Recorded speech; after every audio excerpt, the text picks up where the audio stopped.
नमस्कार मित्रों, समीर विवान का आप लोगों को नमस्कार। और एक राजू श्रीवास्तव सर जी की कॉमेडी में प्रस्तुत सुनिएगा कि एक लड़का अपनी महबूबा के चक्कर में गली में घूम रहा है। अब क्या कह रहा सुनिएगा। कब मिलेगी तू, कब मिलेगी तू, कब मिलेगी तू, लगाता हूँ चक्कर पे चक्कर। इतने में उसके डैडी आते हैं। कौन है? 71, 72, 73। और आजकल हमारे देश में बढ़ती हुई जनसंख्या में हर आदमी एक्टर बनना चाहता है। हर आदमी फिल्म लाइन में घुसना चाहता है, चाहे वो मास्टर हो, इंजीनियर हो, कंडक्टर हो, डॉक्टर हो। सभी की बीवियों के अंदर एक्टिंग का कीड़ा घुसा हुआ है। सभी लोग एक्टर बनना चाहता है। एक्टिंग चाहे उनको 0% आती है। सुनिएगा, हमारा एक फ्रेंड पहुंच गया मुंबई में पोर्टफोलियो वगैरह लेके डायरेक्टर के पास। तो सबसे पहले बालाजी प्रोडक्शन का आप लोगों ने नाम सुना होगा, बहुत बड़ा प्रोडक्शन है। उनके पास पूछता है एकता कपूर जी के पास। तो कहता है कि नमस्कार मैम, और मैं एक्टिंग कर चुका हूँ लखनऊ में 2-4 फिल्मों में।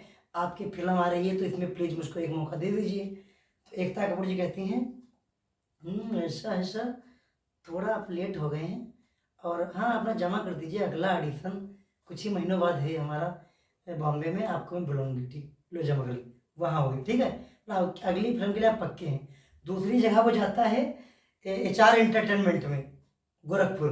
तो वहाँ वो कहते हैं अच्छा भैया आप आधा घंटा लेट हो गए हैं, आप दोबारा ये अगले बार आप ही कर रहे हैं। ठीक, तीसरे में गया, डायरेक्ट उसने ऐसे डायरेक्टर को धमकी दे रहा है कि सुनो राजकुमार, अपनी फिल्म में लेना हो तो लो, नहीं तो 2-3 डायरेक्टरों की अगली फिल्म के हीरो हम ही हैं, सलमान खान हम ही बनने जा रहे हैं, मिलेंगे नहीं मुंबई में। और आप लोग देखिए जर्नलिस्ट की कितनी भूमिका होती है हमारे देश में। अगर पत्रकार ना हो तो कोई काम बिना पत्रकार के अधूरा है। तो एक आदमी बेचारा नदी डूब रहा है, तो कोई छुड़ाने उसको नहीं गया, वो नदी डूबने लगा अंदर तक। तो एक पत्रकार भी इंसान होता है कि उसको छुड़ाना चाहिए, लेकिन बेचारा वो मजबूर है अपनी आज तक की ड्यूटी से, तो वो छुड़ा नहीं रहा है। कैमरामैन से कैमरा चालू करके और न्यूज़ कवरेज कर रहा है। हाँ तो देखिए फ्रेंड्स, एक युवक डूब रहा है, बिल्कुल वो अंदर जा रहा है और ये बिल्कुल डूबने वाला है। तो भैया पहले नंबर आप बताइए आपको कैसा लग रहा है। उसने कहा साले एक बार तुमको बाहर निकाल लो, फिर वो दूसरे बताते हैं कैसा लग रहा है। तुम लोग इतने बेकार किस्म के हो कि तुमको अपनी ड्यूटी के सिवाय कुछ दिखता ही नहीं। हम यहाँ मर रहे हैं, तुमको कैमरा शूट रहा है, हमको बाहर निकालो। तो इसीलिए पत्रकार लोगों को डांटे और फटकारें, बहुत प्रताड़ना मिलती है, क्योंकि इनकी एक मजबूरी भी होती है कि ड्यूटी करते हैं तो आदमी बचा नहीं सकते हैं। और शादी का एक दृश्य याद आता है मुझको, पूरा पंडाल वगैरह लगा हुआ होता है। लड़की का पिता जनरेटर मंगाना भूल गया है, तो लड़की की जो बहन होती छोटी, यानी दुल्हन साली, उसको सबसे ज़्यादा बुरा लगता है। कभी इतना अच्छा माहौल था, पापा ने इतनी बेइज्जती कर दी हमारी, घर में रंगीन माहौल था, ना कोई मेहमान देख पा रहा है, ना कोई लड़का लाइन मार पा रहा है, क्या होगा। तो भैया चलो जनरेटर तो उसके फूफा जी आते हैं, जनरेटर लाने ट्राक्टर हम दें 20, लेकिन हम काहे बनाएंगे, काहे लबर लबर करेंगे। ये दूसरे घर में जा रहे हैं, बहुत ही कमी निकालते थे कि दाल में नमक कम है, पनीर की सब्जी अच्छी नहीं है, दूल्हा जोड़ी अच्छी नहीं है। तो इतने में उसके मामा आते हैं, कहते हैं भैया लाने पुलाने हम 20 जनरेटर, ये साले जब हमसे कहेंगे नहीं तो हम काहे को लाएंगे, लबर लबर। इतने में खैर उसका भाई कहीं से जुगाड़ बना के जनरेटर आ जाता है। और अब आता है आप जयमाल वगैरह हो जाता है, सुबह कलेवा का दस। तो लड़की की माँ अपने होने वाले दामाद जी के पास जाती हैं और कहती हैं और सब भैया ठीक है? हाँ हाँ ठीक है।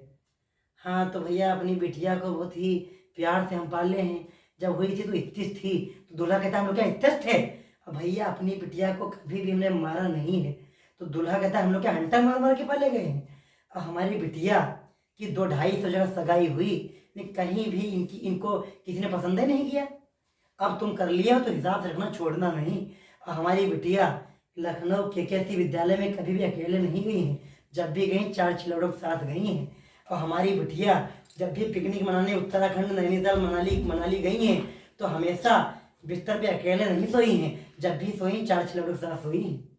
और हमारी बिटिया इतनी होशियार है, सब काम में फरचट हैं कि खुदे खाना बनाती, खुदे खा डालती हैं। अब तुम्हारी हो गई है तो हिसाब से रखना। इतने में उसका भाई गुस्सा क्या रहा है, ए माँ कैसे बनाती है, ये कैसे बनाती है, हमारी बेइज्जती कर दी, 10 भगवना 20 डोंगा गायब है। और कल राम कुमार चाचा की वाली गली में सबने इतने पत्ते खेल खेल के पान पराग खा खा के नाली जाम कर दिए हैं। और कल जब ये दहेज ले जा रहे थे तो हमने देखा कि पड़ोस वाले शर्मा अंकल जी का बेड लिए जा रहे थे। जब मैंने पूछा तो कहा धोखे में लिए जा रहे हैं।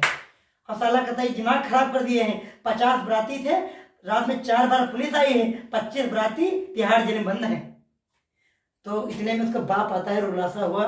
तो उसकी माँ कहती है अरे बिटिया विदा हो रही है तो आप कुछ तो बात कर लो। तो वो रुआसे कहता है अरे हम क्या करें, बेटी तो पराया धन होती है, ये होती वो होती। तो अपने लड़के से कहती है ए रामू जाओ अपने होने वाले जीजा जी से बतियाए तो ले जाके, कल अगर जाओ तो तुम्हारे हाथ विदा तो करें। कहता मैं नहीं जाऊंगा अम्मी, इसके चक्कर में हमारी बारात नहीं हो रही थी।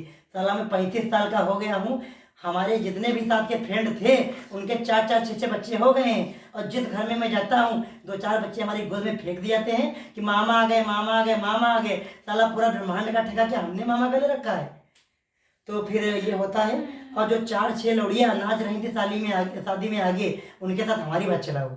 और अपने जीजा के पास जाता है, कॉलर पकड़ के, सुनो जीजा, रामू भाई की इकलौती बहन है, इकलौती बहन, अगर मुझको जरा सा भी पता चला कि तुमने इसको प्रताड़ना दी कि दूध जल गया, दूध फट गया, रोटी जल गई, सब्जी में नमक कम है, तो हमसे बुरा कोई नहीं होगा। कल इसको कॉलेज में 4 लौड़े गर्ल्स कॉलेज में फॉलो करते थे, सबकी आंख का कीमा बना के दिया है। और थोड़ा सा भी पता चला कि तुमने हमारी बहन को तनिक से भी पहली रात में टच किया है तो तुम्हें उल्टा लटका देंगे। दूल्हा कहता भैया ये लो, ऐसी तुम्हारी बहन, ऐसी हमारी बहन।